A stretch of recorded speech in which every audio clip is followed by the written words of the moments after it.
जो समुद्र से निकला था, अमृत कलश। और उसी कलश को घट भी कहते हैं, घट। और घट इस शरीर का नाम भी है। मेरे घट में राम, तेरे घट में राम, सब जगह राम ही राम समाया है। सब एक घट राम को, इस घट का एक अर्थ कलश का ही दूसरा पर्यायवाची शब्द घट है। तो कलश शब्द ऐसे बहुत विस्तृत है, उस पर अगर खुले समय में बोला जाए तो कई दिनों तक प्रवचन चलता रहेगा, फिर भी पूरा नहीं होगा। लेकिन संक्षेप में कहना पड़ेगा, कलश शब्द अपने आप में बहुत विशेष है। और यहाँ पर जो कलश यात्रा होती है ये जल भरने के लिए होती है। यहाँ का जो अर्थ है हम उतना ही पहले समझ लेते हैं कि ये जो यज्ञ में कलश यात्रा की जाती है इसका क्या मतलब है। इसका एक मतलब तो ये है कि सबसे पहले जल पूजन होता है। जल ही नहीं होगा तो जीवन ही नहीं रहेगा, जल ही नहीं होगा तो भगवान की पूजा ही नहीं होगी। बिना जल के तो संकल्प भी नहीं हो सकता है, बिना जल के तो संकल्प भी नहीं हो सकता, और संकल्प के बिना कोई पूजा पाठ शुरू ही नहीं हो सकता है।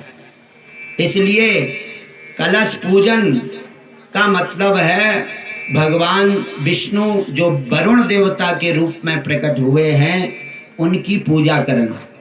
अब आप लोग हमेशा जीवन में इस बात को याद रखें और दूसरों को भी बताएं, समझाएं कि भाई ये कलश यात्रा का मतलब है भगवान विष्णु जो वरुण देवता के रूप में प्रकट होकर के हमारे जीवन को चला रहे हैं, इस शरीर की रक्षा कर रहे हैं। क्योंकि हर जगह जल है, बिना जल के हम न भोजन कर सकते, न भजन कर सकते हैं, न जी सकते हैं, न जीवन धारण कर सकते हैं। तो ऐसे जल रूप में जो भगवान विराजमान हैं, नदी नाले स्रोतों के रूप में, और उन भगवान वरुण की पूजा करने जाना है पहले। और सबसे पहले जल की पूजा इसलिए भी होती है कि जो हमने आपको सुनाया प्रवचन में पुराणों के माध्यम से कि जल की ही सृष्टि सबसे पहले होती है। अपएव ससर्जादौ आदौ अपएव ससर्जा। भगवान महाविष्णु की प्रेरणा से, उनकी शक्ति से भगवान ब्रह्मा ने सबसे पहले जल की सृष्टि की है। और शिवपुराण की कथा के अनुसार जल जो है वो भगवान विष्णु के शरीर से ही प्रकट हुआ है, और वही जल के रूप में और नदी के रूप में, स्रोतों के रूप में इस धरती में प्रकट हुआ है। और जल के अधिष्ठात्र देवता वरुण देव को बनाया भगवान श्री हरि ने। वरुण देव भी भगवान श्री हरि के ही एक अंश अवतार हैं, एक अवतार हैं वो वरुण देवता। तो इसलिए जल की पूजा की जाती है।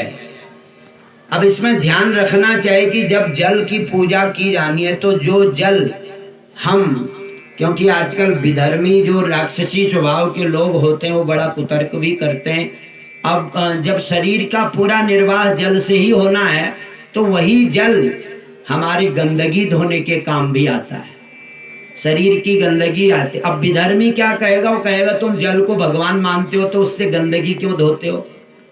अरे जल तो पालनहार है, जैसे माँ जो है बच्चे की मल को भी दूर करती है, साफ करती है, ऐसे ही जल हमारी माँ के समान है। वो हमारी गंदगी भी धोता है, लेकिन उसका सम्मान हम किस रूप में करते हैं, कैसे करते हैं। जब जिस जल से हम शौच करते हैं, शरीर की शुद्धि करते हैं, उस जल को हम जो है अंगुली आदि नख स्पर्श करके उसको अशुद्ध कर देते हैं पहले, और तब वो पूजना के योग्य नहीं रहता है, फिर वो केवल शौच के लायक हो जाता है। कहीं ऐसी स्थिति आती है कि गंगा जी के जल से ही शौच करना पड़ेगा और जल ही नहीं है, गंगा जी का ही जल है, तो वहाँ पर क्या करना चाहिए। इस बात को भी तीर्थ यात्री लोगों को विशेष रूप से ध्यान रखना चाहिए कि अगर गंगा जल से ही हमको गंदगी धोनी पड़े तो उस जल की पहले तो हम गंगा जी से जल भरने से पहले गंगा जी से आज्ञा लेंगे, पूजन करेंगे, गंगा जी की आरती करेंगे, और तब फिर जल भर करके उस जल को पहले आचमन करेंगे, फिर उसको पी लेंगे लोटे में रखने। और जो पिया हुआ जल है अधूरा, फिर वो शौच के योग्य हो जाता है। उसको भी मुंह से जूठा नहीं लगाना, ऊपर से यूं पीना है। आधा पी लेने के बाद तब उसको शौचादि के कार्य में लाना चाहिए, शरीर की शुद्धि तब उसके की। सीधे गंगा जी से जल भर के उससे गंदगी नहीं धोई जानी चाहिए। इस रूप में, इस ढंग से हम सम्मान कर सकते हैं उसका।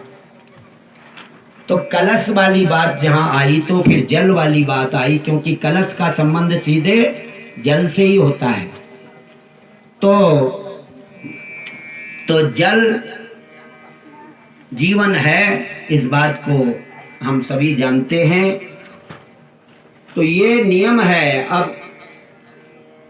अब ये भी ध्यान रखना जरूरी है कि तीर्थ यात्रा में हम गंगा जल का, शुद्ध पवित्र जो नदियां हैं उन नदियों का जल प्रयोग में लाते हैं, तो वहाँ इन बातों का ध्यान रखना है। और वैसे तीर्थ स्नान की भी एक विधि है। कुछ लोगों ने हमसे पहले पूछा था कि तीर्थ में स्नान किस प्रकार से करना चाहिए। तो आप लोगों के भी मन में होगा कि कैसे, क्या विधि है तीर्थ में, कैसे स्नान। हम लोग भी तीर्थ यात्रा में जाते हैं, तीर्थ यात्रा से संबंध भी है। यहाँ पर हमारे राजेश शास्त्री भी तीर्थ यात्रा लगाते रहते हैं और आप लोग जाते रहते हैं।